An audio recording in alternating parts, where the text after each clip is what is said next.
Bonjour, on est le samedi 2 janvier 2021, donc séance sur la dérivée et sens de variation. Donc je vous recommande de plutôt visionner la vidéo que j'ai postée le vendredi 1er janvier 2021 sur la dérivation. Donc c'est très important et donc après vous pourrez aisément lire et comprendre le cours qui va suivre. Alors dans un premier temps, je vais faire un rappel qu'on a déjà vu en seconde à propos du sens de variation d'une fonction. Voilà ce qu'on a déjà dit. Donc, la fonction f, ou plutôt une fonction f est strictement croissante sur l'intervalle i, lorsque pour tout réel petit a et petit b de i, si petit a est plus petit que petit b, alors f de a est plus petit que f de b. Donc ça, vous pouvez le voir très facilement graphiquement. Ceci étant, si cette question vous pose problème, pareil, je vous invite à aller sur une séance sur ma playlist de seconde, et là vous retrouverez le cours sur les variations d'une fonction. Alors, donc ici, pour voir un peu ce qui se passe, très rapidement, voilà, j'ai une fonction qui est croissante. Admettons que sa courbe représente soit celle-ci. Donc, vous voyez très bien que si je prends un réel petit a plus petit que petit b, donc un réel petit a plus petit que petit b, vous voyez bien que f de a sera inférieur à f de b. Donc là, si j'ai ici petit a, si j'ai ici petit b, là j'ai bien f de a inférieur à f de b. Autrement dit, une fonction strictement croissante est telle que pour tout élément petit a et petit b de i, si petit a est plus petit que petit b, alors f de a est plus petit que f de b. Autrement dit, f de a et f de b sont rangés dans le même ordre que a et b. Vous voyez, plus petit, plus petit. Maintenant, une fonction f est strictement décroissante sur l'intervalle i lorsque, pareil, pour tout réel a et b de grand I, si petit a est plus petit que petit b, si petit a est plus petit que petit b, alors dans ce cas-là, f de a est supérieur à f de b. Autrement dit, f de a et f de b sont rangés dans l'ordre contraire de celui de a et b. Autrement dit, si a est plus petit que b, eh bien, f de a sera supérieur à f de b. Donc ici, si je représente une fonction f sur un intervalle i et qui est cette fois-ci décroissante, et donc là vous avez compris, si elle est décroissante, elle aura cette allure-là. Donc si je prends un réel petit a toujours plus petit qu'un réel petit b, donc petit a est plus petit que petit b, vous voyez bien que les réels fa et fb ne sont rangés dans l'ordre contraire. Donc là, j'ai petit a plus petit que petit b, et là, vous avez f de a qui est supérieur à f de b. Donc voilà une fonction croissante et une fonction décroissante. J'aurais besoin de ce résultat-là, et je vous rappelle ce que j'ai fait hier. Donc, on a défini la fonction dérivée d'une fonction f en a.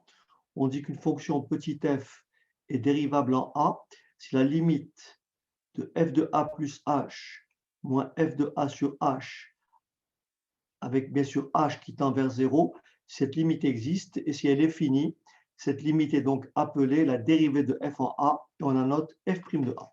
Donc tout ça, je l'ai expliqué dans la séance qui s'appelle dérivation, que je vous invite à visionner. Donc là, c'est le nombre dérivé, ou c'est la fonction dérivée de f en a, c'est la limite de f de a plus h moins f de a sur h. Donc ici, petit h étant un réel, ici donc positif par exemple. Alors donc je reviens à ce qu'on avait dit. donc à propos d'une fonction croissante et décroissante. Donc là, je vais simplement associer le sens de variation d'une fonction et le signe de la dérivée. On va essayer de faire le lien entre sens de variation et signe de la dérivée. Autrement dit, c'est le signe de la dérivée qui nous dira si une fonction f est croissante et si une fonction f est décroissante. Autrement dit, si une dérivée f, c'est la dérivée de f, est positive sur un intervalle i, alors la fonction f est strictement croissante sur i. Si la dérivée f est négative sur un intervalle i, alors la fonction f est strictement négative sur i. Alors ce que je vais faire, je vais prendre, donc ici, au lieu de prendre petit a plus petit que petit b, alors f de a plus petit que f de b, je vais, alors ici, au lieu de prendre petit a plus petit que f, je vais prendre par exemple, si petit a est plus petit que petit a plus h, donc je vais prendre un fameux réel donc petit a plus h. Ok, je crois que je vais l'écrire à la main, ça sera beaucoup mieux. Alors, petit a plus h.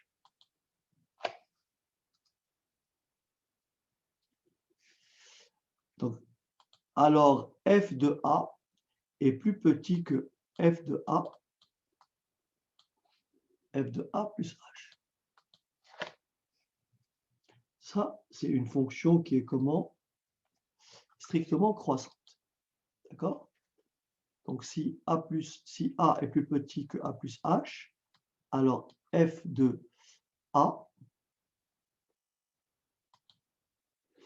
est strictement plus petit que f de a plus h.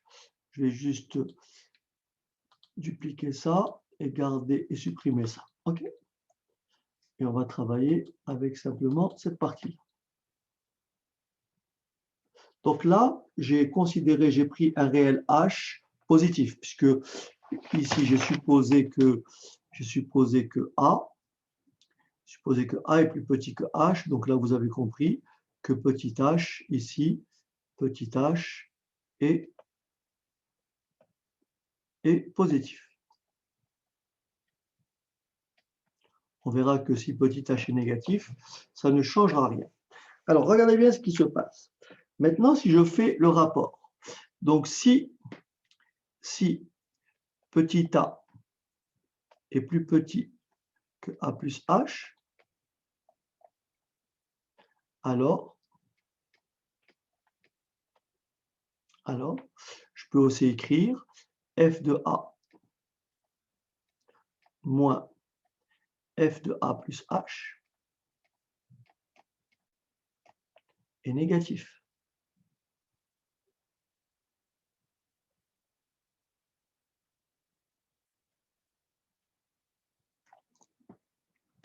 D'accord? Ou, si vous préférez, donc, ce sera beaucoup plus facile. Donc, si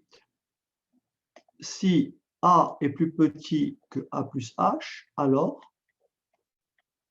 f de a est plus petit que f de a plus h,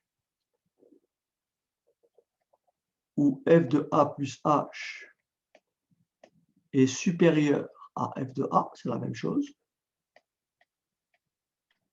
Et donc, si a est plus petit que a plus h,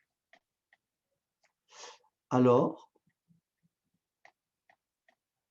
la différence f de a plus h moins f de a, cette différence est positive. Cette différence est positive. Mais comme j'ai supposé que h est positif, on a donc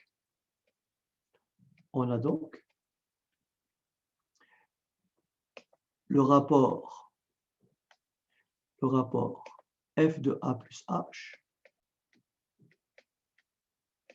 moins f de a sur h est strictement positif.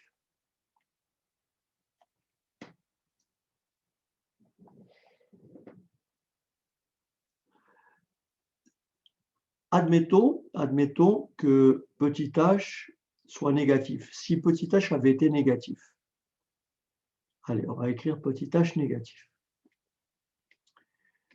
Dans ce cas-là, si petit h est négatif, dans ce cas-là, petit a,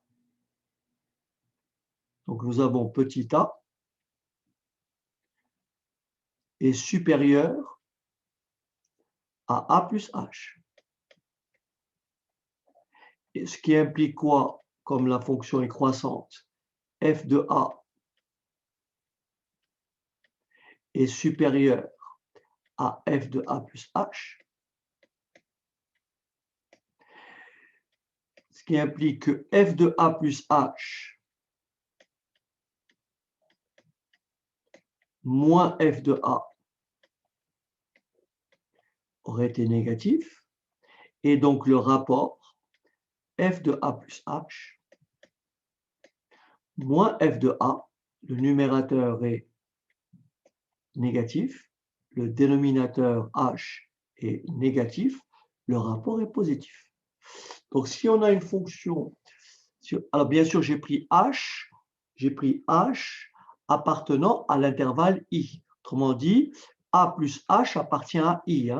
Il va de soi que petit a et petit a plus h, tous les deux appartiennent à l'intervalle i. Donc a, donc tout réel a et a plus h de i. D'accord?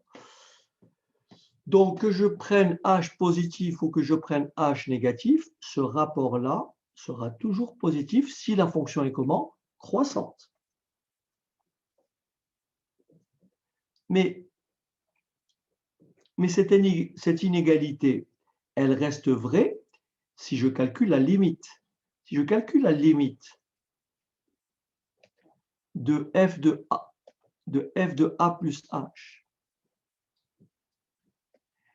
la limite de f de a plus h moins f de a sur h, lorsque h tend vers 0, si ce rapport-là, si ce réel-là est positif, sa limite, lorsque h tend vers 0, sera aussi positif. Que traduit ce résultat? Ce résultat traduit le résultat suivant traduit quoi? Ça, c'est ce qu'on avait dit précédemment. Qu'est-ce que c'est la limite de f de a plus h moins f de a sur h? C'est tout simplement f' de a. Et donc positif.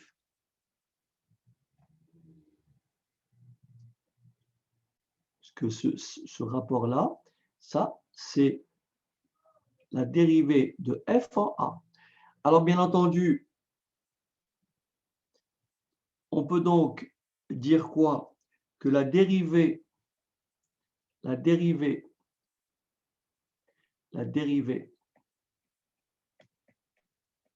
d'une fonction croissante, la dérivée d'une fonction croissante sur un intervalle i.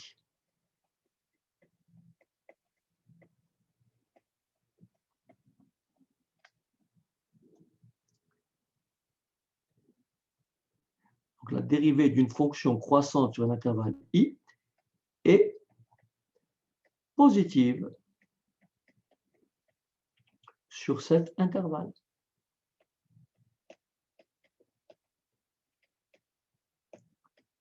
La dérivée d'une fonction croissante sur un intervalle i est donc positive sur cet intervalle.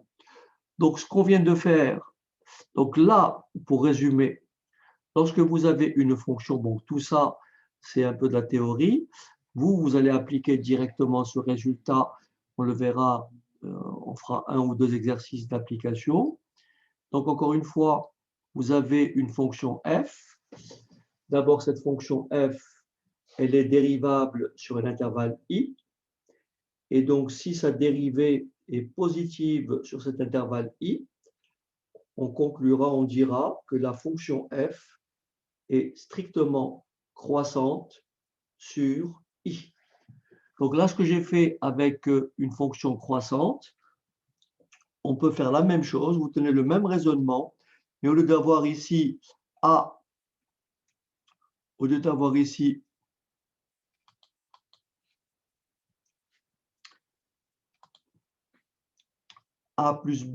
si a est plus petit que b, etc., etc. Donc là, vous faites tout simplement ceci, vous faites exactement la même chose, donc ça, je peux éliminer.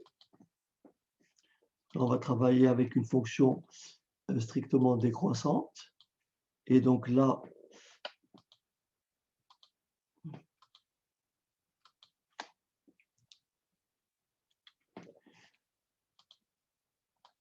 donc cette fois-ci, je vais prendre tout réel, donc a et a plus h. Donc a plus h de i.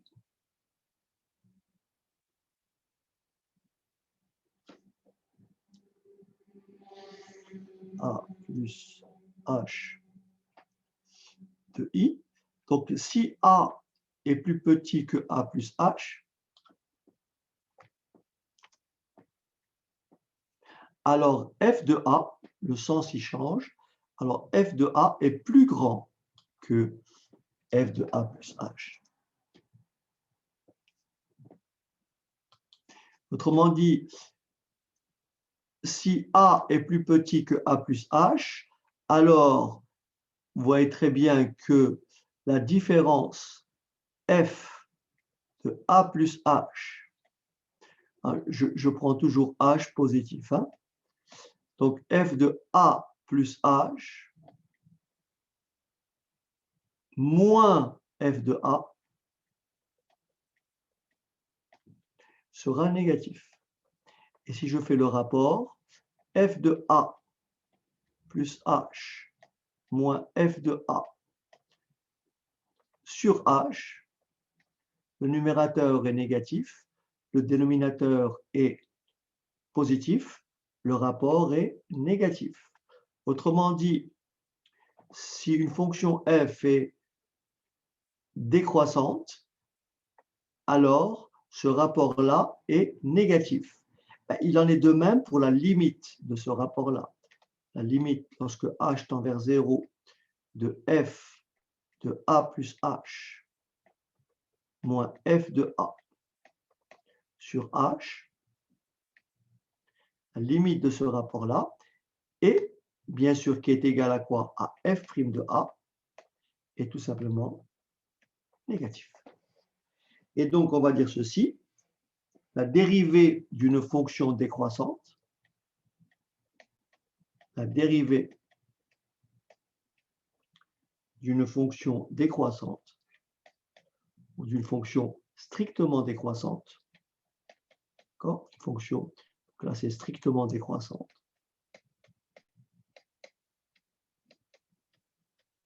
Dérivée d'une fonction strictement décroissante sur un intervalle i, sur un intervalle grand I, est négative sur cet intervalle. Sur cet intervalle. Alors là, j'ai pris une dérivée strictement positive ou une dérivée strictement négative. On va voir qu'est-ce qui se passe lorsque la dérivée s'annule. Donc ça, c'est lorsqu'on va aborder ce qu'on appelle les extrémas d'une fonction, donc minimum ou le maximum d'une fonction. Alors, pour vous donner une application toute simple, admettons que l'on me demande donc d'étudier. Alors, je vais prendre une page blanche. Alors, Admettons qu'on me demande d'étudier le sens de variation d'une fonction. On me donne une fonction quelconque. Je vais commencer par, je vais aller du plus simple au plus compliqué. Alors, je vais aller du plus simple au plus compliqué. Je vais prendre d'abord une fonction polynôme du second degré, fonction trinôme. Admettons que j'ai la fonction f définie par f de x égale x au carré moins 6x plus 1. Et on me demande d'étudier le sens de variation, étudier le sens de variation, étudier le sens de variation de la fonction f, la fonction petit f sur, je vais prendre l'intervalle, sur l'intervalle, je vais dire l'intervalle 0, 0, 5. OK. Alors, étape numéro 1, on va donc d'abord calculer la dérivée de f. Donc, étape numéro 1, on va calculer la dérivée de f et on a f' de x, dérivée de x2, c'est 2x. Dérivée de x2, c'est 2x. La dérivée de moins 6x, c'est moins 6. Et la dérivée d'une constante, c'est 0. Voilà la dérivée de f. On va donc étudier le signe de f' de x. Alors, je vais dire f' de x est positif si et seulement si 2x moins 6 est positif. Donc, si et seulement si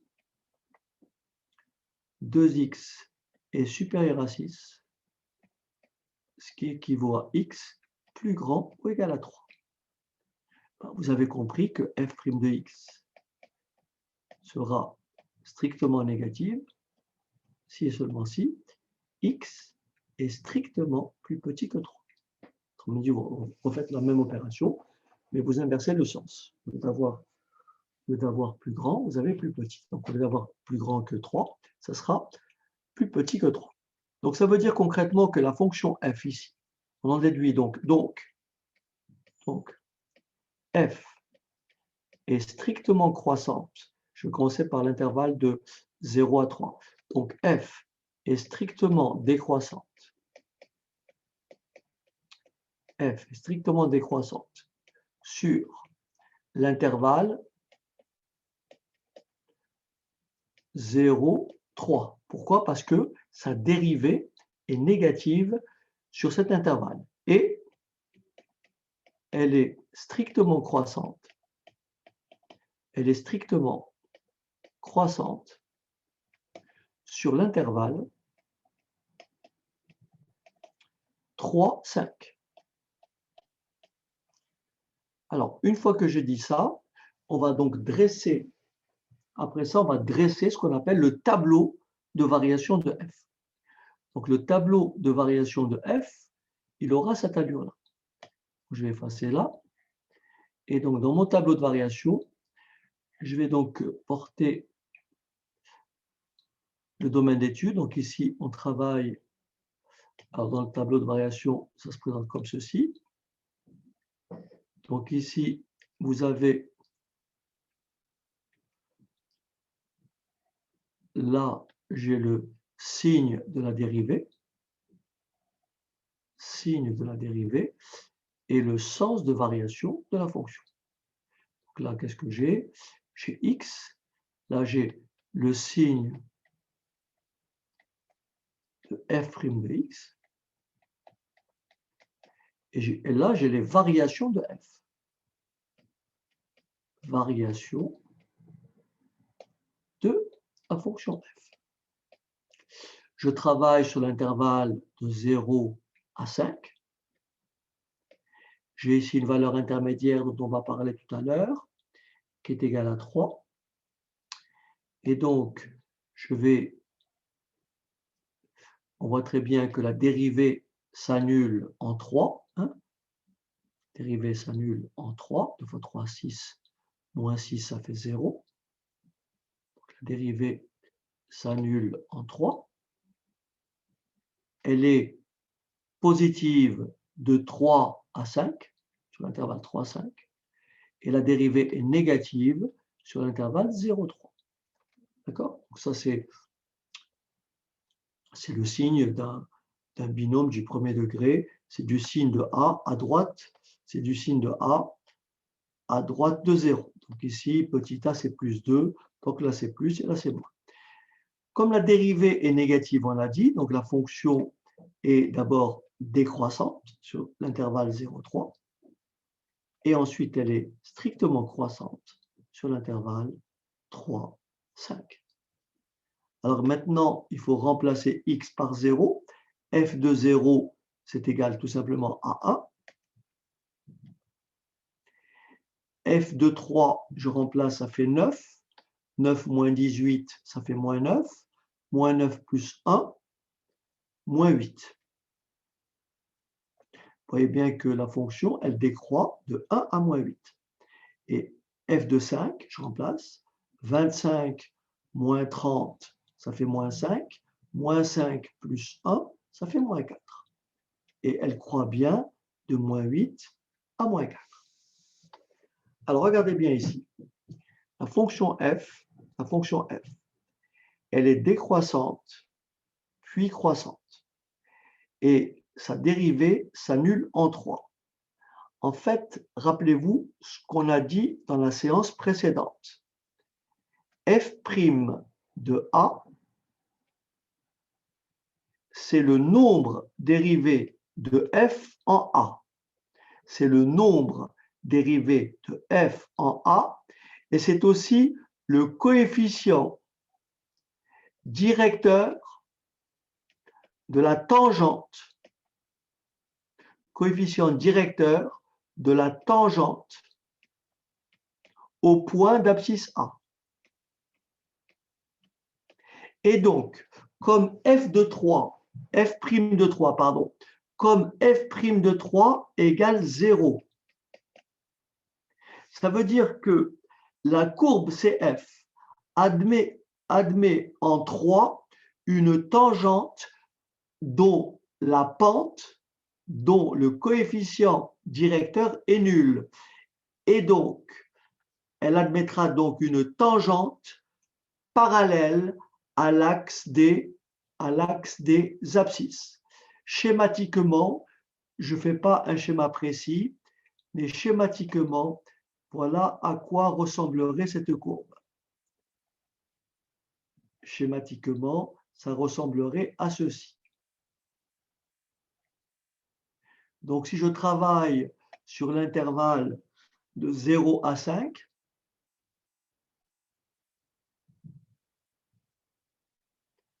donc de 0 à 5,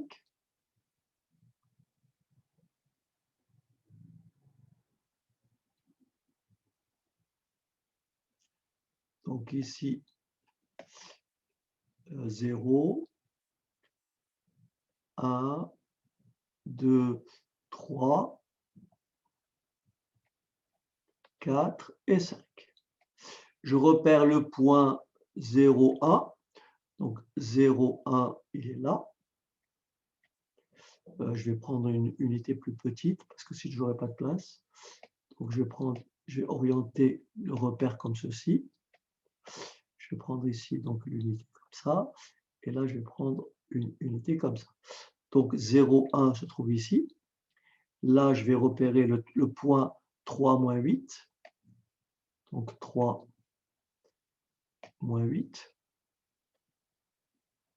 Quelque part ici. Donc 8, ça fait 1, 2, 3, 4, 5, 6, 7, 8, moins 8. Donc voilà, le point, il est là. Et donc ici, j'aurai ce qu'on appelle une tangente horizontale, puisque la dérivée s'annule en 3.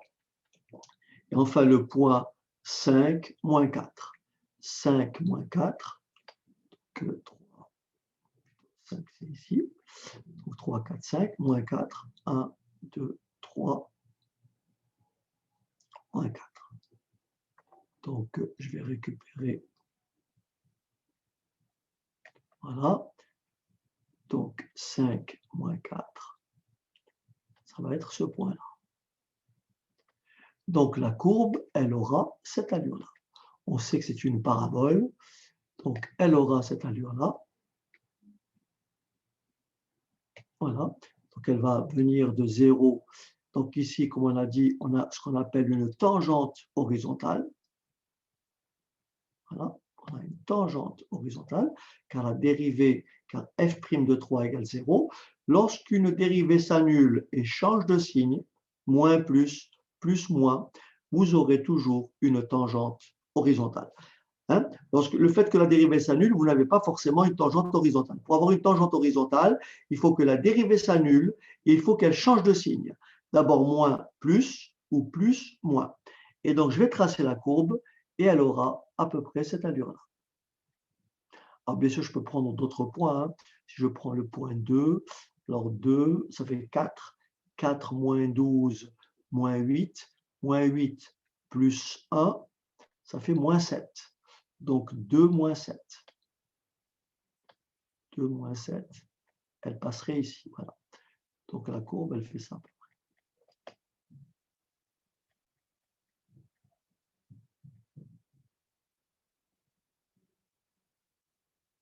Voilà. Et elle passe ici. Voilà. Voilà. Donc, j'ai représenté la fonction f sur l'intervalle 1, pardon, sur l'intervalle 0, 0, 0, 5. Et ce point-là, au point d'abscisse 3, nous avons ce qu'on appelle une tangente horizontale. Nous avons donc une tangente dont la pente est nulle. Pourquoi? Parce qu'en 3, comme je l'ai écrit ici, f' de 3 est égal à 0. Autrement dit, pour avoir, donc on appelle ce point-là un extrémum, et bien sûr, il porte un nom, on l'a appelé en seconde. Lorsqu'une fonction décroît puis croît, nous avons ce qu'on appelle ici un minimum. Hein? Nous avons un minimum, on aurait pu avoir une fonction, par exemple, si on avait une autre fonction, moins x carré, je ne sais pas moi, moins 6x plus 8, la courbe, elle aurait ressemblé à ceci. Donc, cette fois-ci, j'aurais eu effectivement un maximum. Et donc là, j'aurais eu ici une tangente horizontale, puisque la dérivée va s'annuler en ce point. Là, la dérivée, elle est comment? Positive, puis ici, elle est comment? Négative.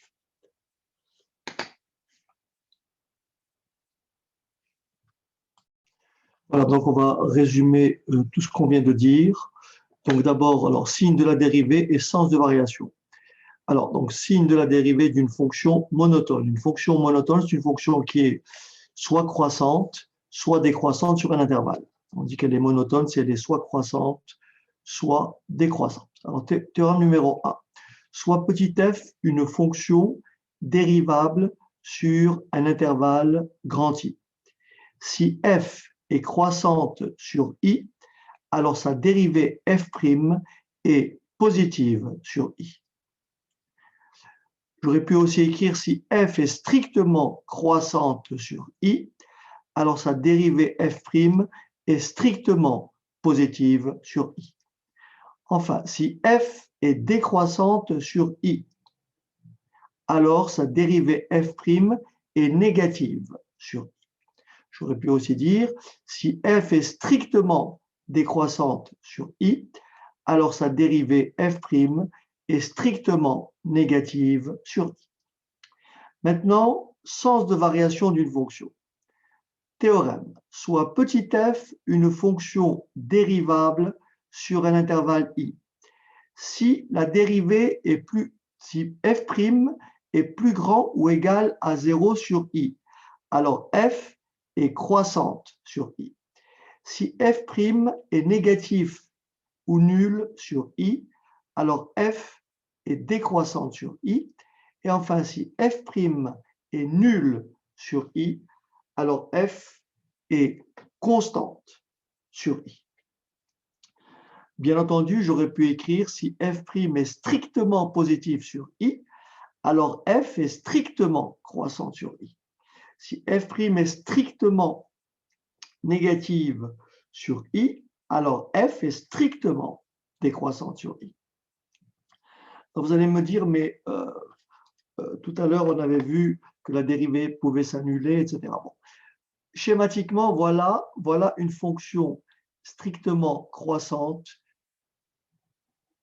et une fonction strictement décroissante sur donc, un intervalle. Je vais vous montrer un exemple de fonction qui est croissante. Alors, donc là, alors, on va prendre, voilà. Donc ceci est une fonction qui est strictement croissante. Voilà, sur l'intervalle I, donc je vais la représenter comme ceci. Voilà, donc ça, c'est la courbe représentative d'une fonction strictement croissante sur l'intervalle I ou l'intervalle AB. Alors, cette fonction f, représentée par cette courbe, est strictement croissante sur l'intervalle AB. Je vais maintenant vous montrer une fonction croissante sur l'intervalle AB. Alors voilà quelle allure elle peut avoir. Une fonction croissante. Donc je fais mon repère.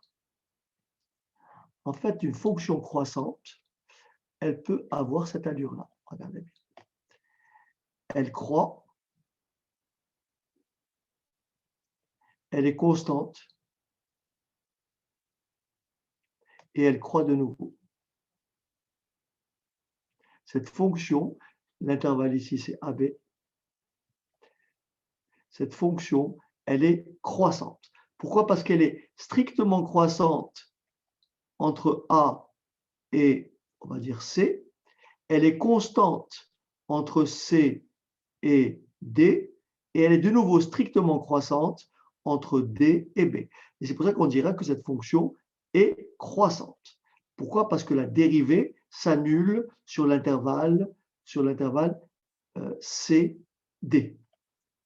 Une fonction qui admet une dérivée, si la dérivée d'une fonction est nulle sur l'intervalle I, alors cette fonction est constante sur I. Très simplement, qu'est-ce que c'est une fonction constante?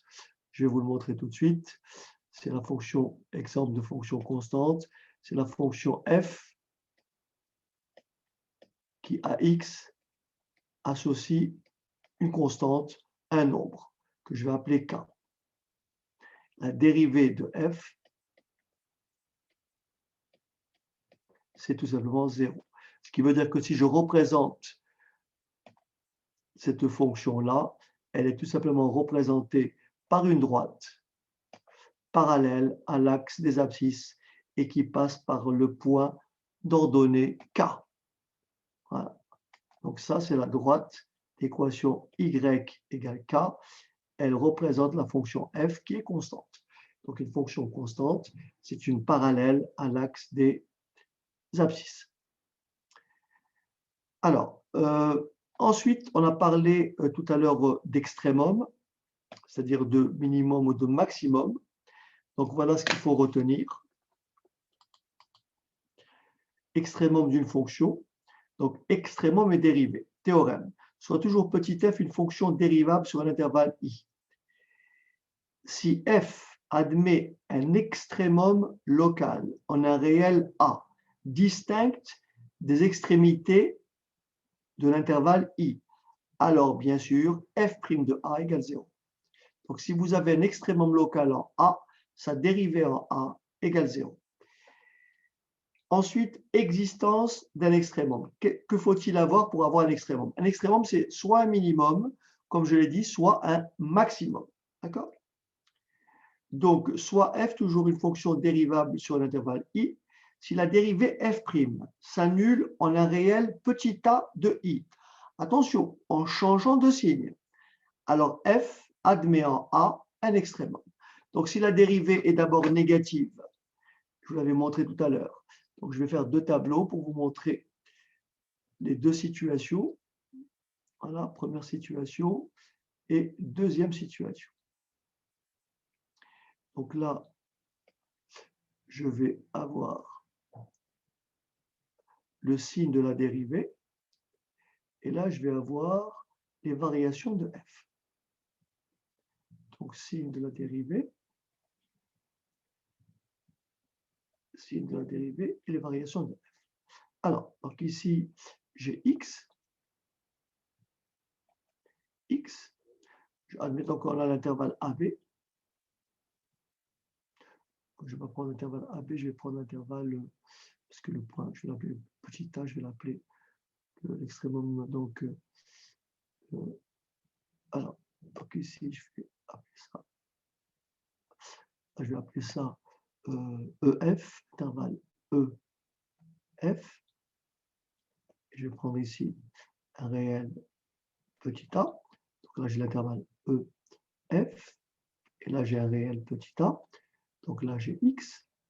Là, j'ai le signe, je n'écris pas en toutes lettres, hein, mais là, c'est le signe de f'. Et là, c'est les variations de f. Variation de f. Signe de f'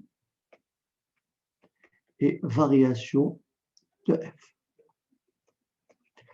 Donc là, je vais avoir ceci, regardez bien. Donc, je suppose que la dérivée s'annule en a. D'accord? Donc, j'ai ici ce qu'on appelle un extrémum local. Voilà, la dérivée s'annule en a. Admettons que la dérivée soit négative, puis positive. Et ici, la dérivée est positive, puis négative. Ici, comme la fonction admet une dérivée négative, donc la fonction f est strictement décroissante. Et comme elle admet une dérivée positive sur l'intervalle AF, la fonction f est strictement croissante. Ici, c'est le contraire. Voilà. Et donc là, j'ai tout simplement un minimum qui est égal à f de a, puisque la fonction décroît, puis elle croît. Et là, j'ai un extrémum, puisque elle croît et elle décroît. Et dans les deux cas, remarquez, la dérivée s'annule en a et elle change de signe. Très important. Donc, il faut que la dérivée s'annule et change de signe pour avoir un extrémum. Alors, on peut prendre un ou deux exemples supplémentaires de fonctions à étudier. Alors, on va prendre cette fois-ci une fonction rationnelle. Donc, je vais effacer le tableau. Et je vais prendre, est-ce que j'ai une page blanche? Alors, on va prendre un exemple. Donc, étude d'une fonction polynôme. Soit petit f, la fonction définie par f de x égale x3 moins 3x2 plus 3. Et c'est f sa courbe représentative. Donc, déterminer la fonction dérivée de f, étudier le sens de variation de f et dresser son tableau de variation. Donc, on va d'abord dériver f. Donc, on voit que f est défini sur R, puisque c'est une fonction polynôme. Donc, son domaine de définition, c'est tout simplement R. Donc là, il n'y a pas de problème. Je vais donc calculer la dérivée de f. Donc, f' de x égale. Alors, j'ai pris mon stylo à l'envers. Alors, donc on a dit le domaine de définition de f, c'est R. La dérivée de f' de x. La dérivée de x3, c'est 3x2. La dérivée de x2, c'est 2x, mais comme j'ai un moins 3 devant, donc ça fait moins 6x. Et la dérivée d'une constante, c'est 0. Donc voilà ma dérivée. Une fois que j'ai trouvé cette dérivée-là, il faut étudier son signe. Pour pouvoir étudier le sens de variation de f, il faut étudier le signe de la dérivée. Là, je vois que je peux mettre 3x en facteur. Là, j'ai donc f' de x. Donc là, j'ai une dérivée du second degré. Donc j'ai un trinôme du second degré. Donc je mets 3x en facteur, ce qui me fait 3x facteur de x moins 2. Alors, en début d'année, donc encore une fois, je vous renvoie sur le cours sur le trinôme du second degré et son signe. Ici, nous avons deux solutions, deux racines, 0 et 2. Donc, schématiquement, qu'est-ce qui se passe? Le trinôme, qu'est-ce qu'il va faire? Il va s'annuler en 0. Donc, on aura ici 0 et 2. Je regarde le signe de A. Petit a est égal à plus 3. Le trinôme est du signe de A à l'extérieur des solutions, des racines. Donc là, c'est plus, là, c'est plus, et là, c'est moins. Bien entendu, on peut faire un tableau de signes. Mais en première, je pense que maintenant, vous devez être tous familiers avec ce genre de résultats. Encore une fois, je vous renvoie à une vidéo que j'ai faite en début d'année sur justement le signe du trinôme du second degré. Donc maintenant, on peut conclure. On va dire ceci. Donc si x, donc là c'est moins l'infini, et là c'est plus l'infini. Donc si x appartient à l'intervalle moins l'infini, 0, alors f' de x est supérieur ou égal à 0. Donc, petit f est croissante. Petit f est croissante sur l'intervalle moins l'infini 0. Je passe maintenant au deuxième intervalle. Donc si x appartient à l'intervalle 0, 2, alors f' de x est inférieur ou égal à 0. Donc f est décroissante. F est décroissante sur l'intervalle 0,2. Enfin, troisième intervalle, si x appartient à l'intervalle 2 plus l'infini, alors f' de x est positive, et donc f est croissante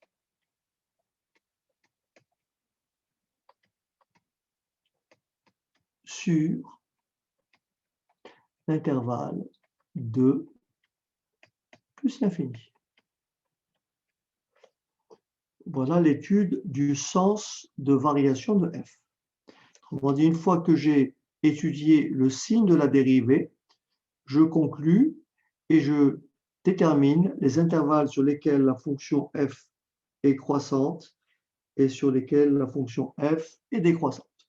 Et après, on peut dire, il en résulte, donc de ces résultats-là, il en résulte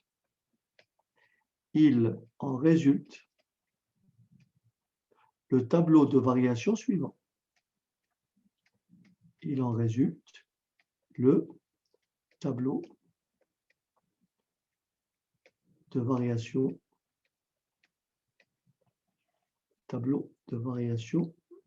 suivant.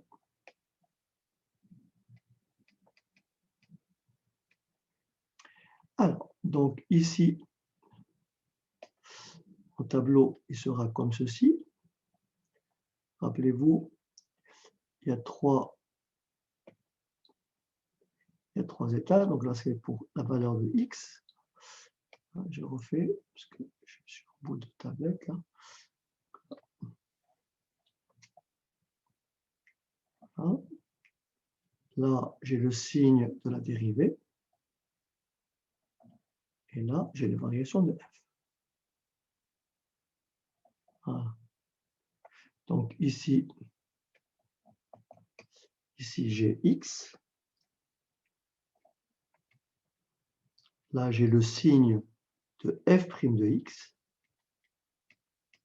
Signe de f' de x. Et là, j'ai les variations de f. Variation de f. Je travaille sur l'intervalle moins l'infini plus l'infini, puisque la fonction polynôme est définie sur R. Je prends les valeurs qui annulent la dérivée, qui sont 0 et 2. Donc, la dérivée s'annule en 0. Elle s'annule en 2. D'accord? Entre 0 et 2, la dérivée est négative. Bien sûr, le trinôme est négatif et du signe de A entre les solutions et du signe de moins A à l'extérieur des solutions. Donc ici, plus et là, plus. Donc, ma fonction f, elle est comment? Elle est d'abord croissante. Ensuite, elle est décroissante. Et ensuite, elle est croissante. Donc voilà, cette fonction, elle admet deux extrémums. Un maximum et un minimum. Alors, on va maintenant renseigner les valeurs. Le maximum f de 0, je remplace x par 0, donc là, ça fait 3. Je remplace x par 2, ça fait 8, 4, 12, 8 moins 12, moins 4, moins 4 plus 3, moins 1. Et donc là, j'ai des limites. Donc, on fera ça un peu plus tard, mais je peux vous les indiquer tout de suite. Lorsque vous avez une fonction polynôme, très rapidement, vous prenez le monôme de plus haut degré et vous remplacez ici par moins l'infini. Moins l'infini, c'est un nombre très grand négatif. Si vous faites moins 10 au cube, ça fait moins 1000. Moins 100 au cube, ça fait moins 1 million, etc., etc. Donc ici, ça fera du moins l'infini et là, ça fera du plus l'infini. Mais ça, c'est une opération que l'on verra beaucoup plus tard. Donc voilà mon tableau de variation. Et donc là, je remarque que j'ai effectivement deux extrémums. Donc ici, un maximum en 0 et un minimum en 2. Alors bien sûr, on peut représenter cette courbe dans un repère. Et donc si on la représente dans un repère, on peut avoir une allure comme celle-ci. Donc bien sûr, il faut prendre déjà les valeurs remarquables qui sont, voilà. Donc là, je vais donc représenter cette, alors je vais tracer mon repère. Je vais choisir une unité. Donc là, je vois que j'ai 0 et 2. Donc 0 et 2. Alors, je vais prendre ici donc un carreau comme ça. Encore une fois, c'est une opération approximative. Hein. Pour ça, vous avez une calculatrice qui va vous donner une table de valeurs. Je vous montrerai ça. Voilà, donc une table de valeurs. Donc là, je repère les points remarquables. Le point 0,3. Donc 0,3, rappelez-vous, la dérivée s'annule en 0. Donc j'ai en 0, ici au point 0,0, ce qu'on appelle une tangente horizontale, que je vais représenter comme ceci. Donc ici 0,3, j'aurai ce qu'on appelle ici une tangente horizontale. Et j'ai aussi une tangente horizontale au point de coordonnées 2, moins 1. 2, moins 1. Donc là, je vais quand même, voilà, 2, moins 1, donc quelque part ici.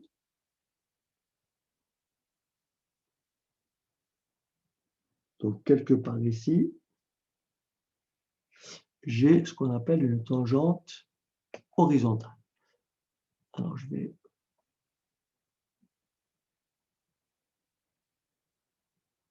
Voilà.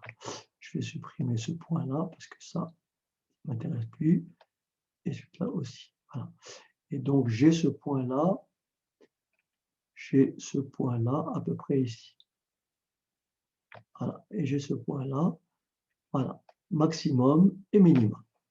Donc, en fait, la courbe, alors je prends une valeur lorsque par exemple, je prends x égale, je ne sais pas, moins 1. Voilà, donc en fait, la courbe, elle va arriver comme ça. Elle va monter, va croître, puis après, elle va décroître. Donc là, je la fais approximativement. Donc, je peux avoir quelque chose qui ressemblerait à ceci.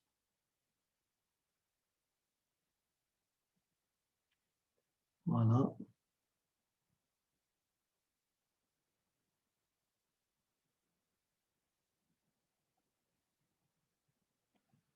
Voilà à peu près à quoi ressemble la courbe représentative de cette fonction. Ceci étant, je peux éventuellement vous le montrer plus précisément. Voilà, en ouvrant GeoGebra, vous avez précisément la courbe qui s'affiche ici. Je vais effacer pour que montrer un plus proche. Voilà. Voilà votre courbe. Vous avez bien, on a bien notre maximum en 3. Donc là, nous avons bien une tangente horizontale, d'accord? Nous avons bien ici une tangente horizontale, comme je l'ai indiqué précédemment. Et là, nous avons une autre tangente horizontale. Voilà. Nous avons donc deux extrémums, un maximum et un minimum. Alors, on va peut-être prendre une autre fonction pour finir le chapitre. Alors ici, j'ai notre fonction f. Donc cette fois-ci, c'est une fonction qu'on va appeler une fonction qui n'est pas polynôme mais qui est rationnelle. Puisque, voilà, c'est une fonction rationnelle. Voilà. Voilà, très bien. Donc, soit f, la fonction définie par f de x égale x carré moins 3x plus 1 sur x moins 1. Donc, pareil que tout à l'heure, déterminer la dérivée de f, étudier le sens de variation, dresser son tableau de variation. Donc, je vais supprimer tout ça pour laisser un peu d'espace. Et donc, voilà. Voilà. Et puis, est-ce que ça va réduire quelque chose? Oui, quand même, c'est bien. Et puis, voilà. Et donc, on va ramener f ici. Voilà. Donc, on va étudier cette fonction. Allez, on va laisser ici. On va donc étudier cette fonction. Alors, ici, contrairement à tout à l'heure, on est en présence d'une fonction rationnelle. Donc, étape numéro 1, d'abord déterminer l'ensemble de définitions de f.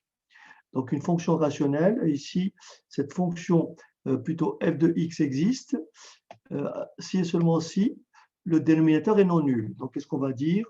On va dire que la fonction f est définie, l'ensemble de définitions de f, n'est-ce pas?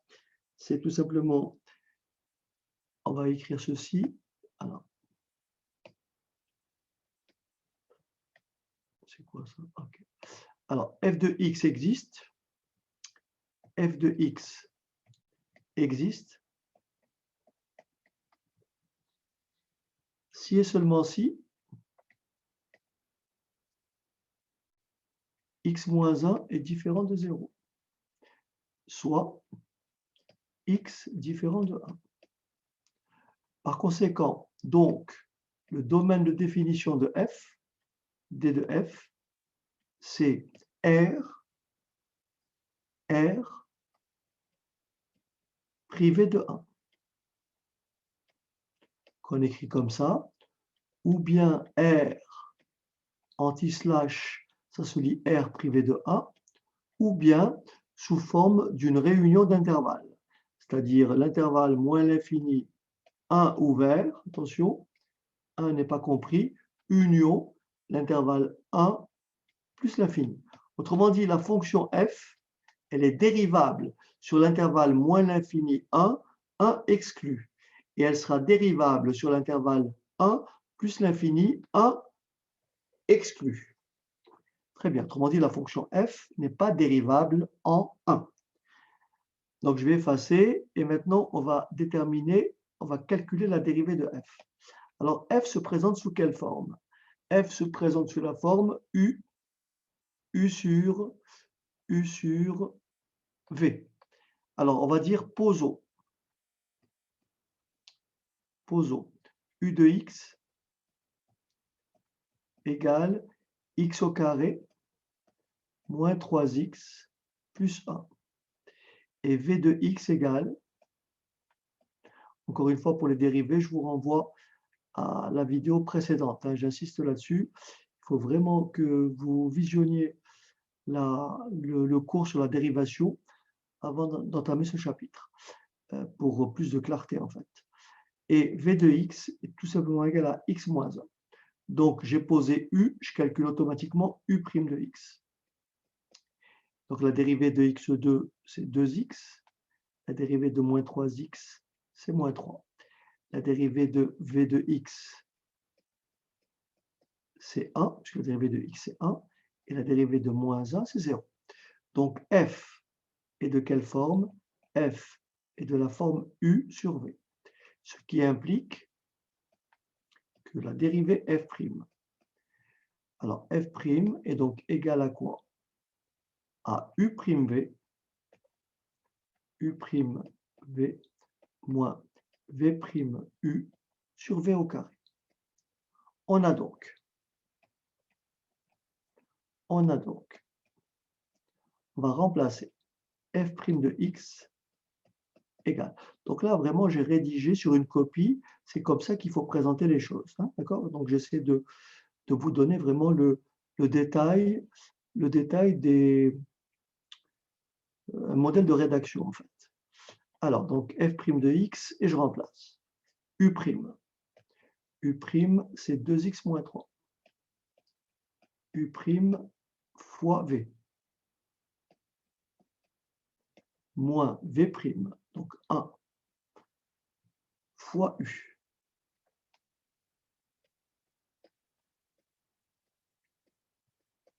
Et le tout sur v au carré, c'est-à-dire x moins 1 au carré.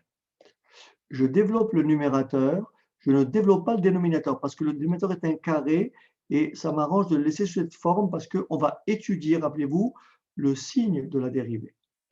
Donc, très important. Donc, le fait que ce soit un carré, on sait qu'un carré est toujours positif ou nul. Mais comme x est différent de 1, donc mon dénominateur sera strictement positif. Bon, mais ça, on l'écrira tout à l'heure. Alors, on développe le numérateur et ça me fait 2x carré moins 2x moins 3x plus 3. Attention au signe moins. Moins x carré plus 3x moins 1 sur x moins 1 au carré. Alors, j'espère avoir assez de place.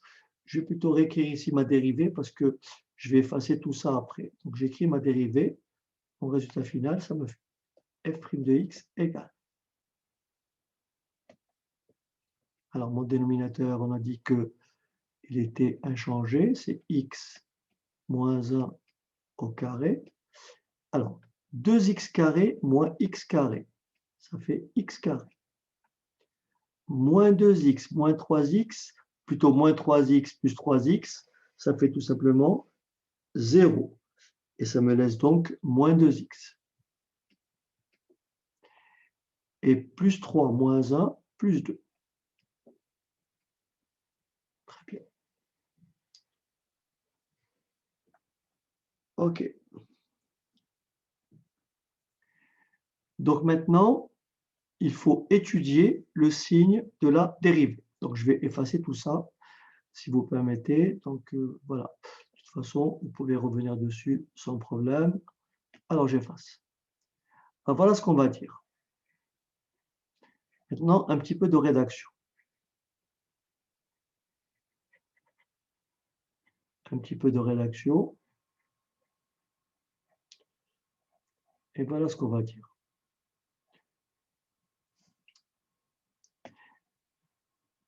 Sur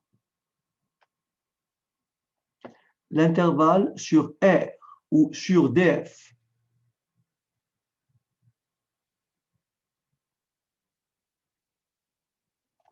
Sur DF.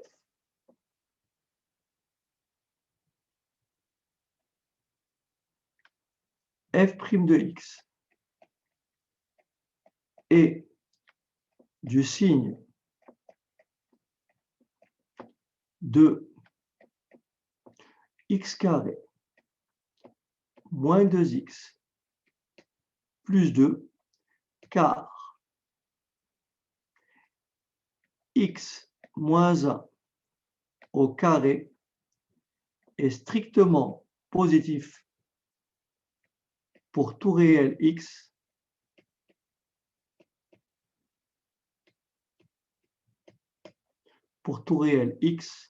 appartenant à DF.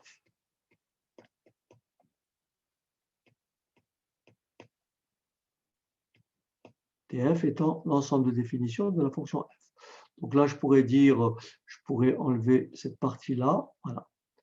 Je pourrais enlever cette partie-là et laisser les choses ainsi. Donc je répète, f' de x est du signe de x carré moins 2x plus 2, car son dénominateur, x moins 1 au carré, est strictement positif pour tout réel x appartenant à df. Rappelez-vous, df, c'est R privé de A. Voilà. Maintenant, on va étudions le signe, donc étudions le signe du trinôme x carré moins 2x plus 2. Pour étudier le signe d'un trinôme, je vous renvoie encore une fois à mon cours sur le trinôme du second degré. On va donc calculer le discriminant delta. Donc, calculons le discriminant delta. Alors, delta est égal à b carré, je vous rappelle, c'est b carré moins 4ac. Donc, petit a, vous le voyez bien, c'est 1. Petit b, c'est moins 2. Et petit c, c'est plus 2. Donc, le delta est tout simplement égal à moins 2 au carré moins 4 fois a fois c. Donc, ça fait plus 4 moins 8, ce qui me fait moins 4. Delta est comment? Négatif. D'accord?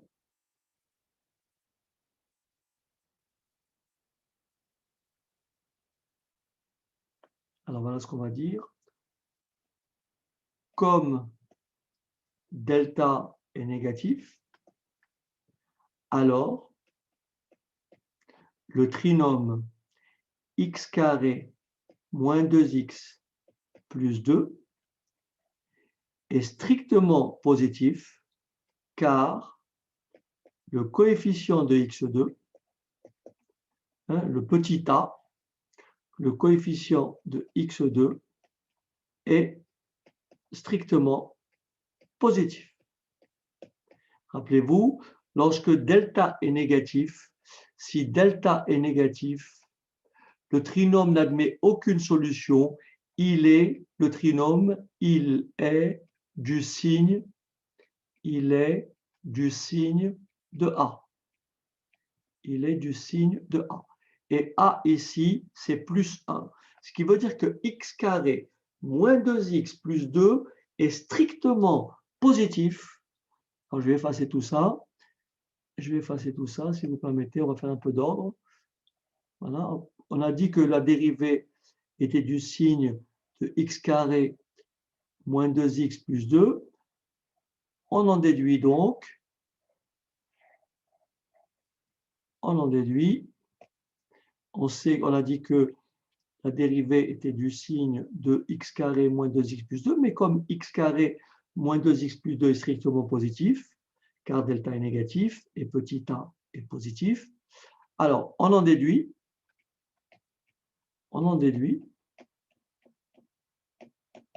que f' de x est strictement positif pour tout réel x,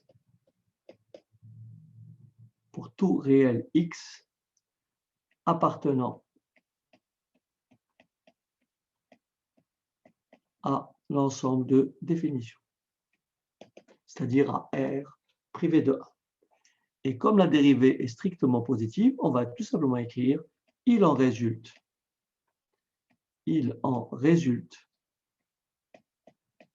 le tableau de variation suivant. Il en résulte le tableau de variation suivant. Alors, ce qui va changer par rapport à tout à l'heure, c'est que là, j'ai une valeur interdite. Je sais que la fonction n'est pas définie en 1. Et ça, je vais vous montrer dans votre tableau comment ça se note. Donc là, je vais maintenant effacer. J'ai tous les éléments pour pouvoir dresser mon tableau. Je sais que ma dérivée est strictement positive. Je sais que mon domaine de définition, c'est R privé de 1. Donc, le tableau de variation aura tout simplement l'allure, le contenu suivant. Alors, on efface. Je dresse donc mon tableau. Alors, mon tableau, le voici.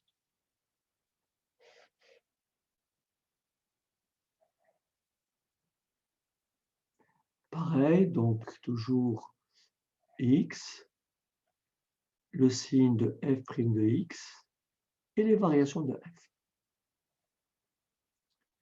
Donc x,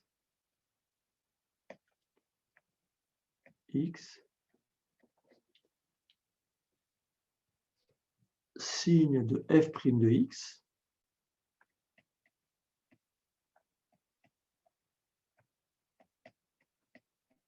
et enfin, sens de variation de f.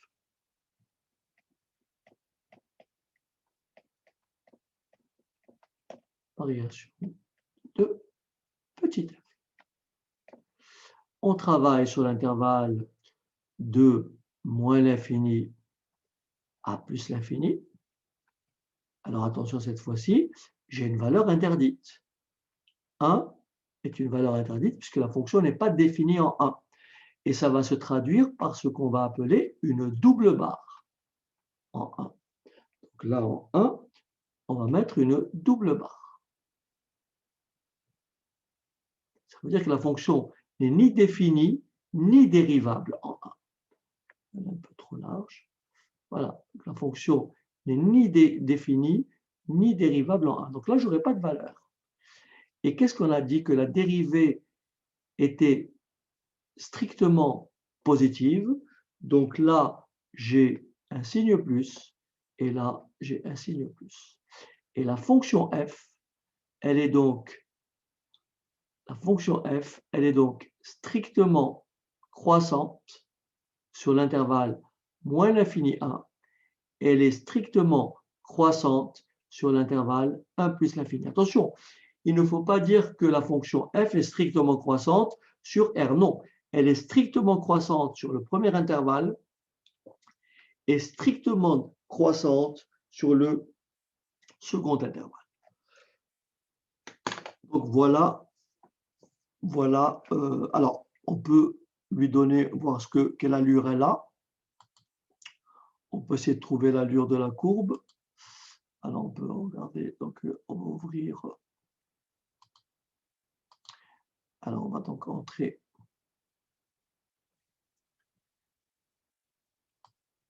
On va se déplacer comme ça. Et on va entrer donc y. Alors, y égale. Alors, je ne l'ai pas sous les yeux.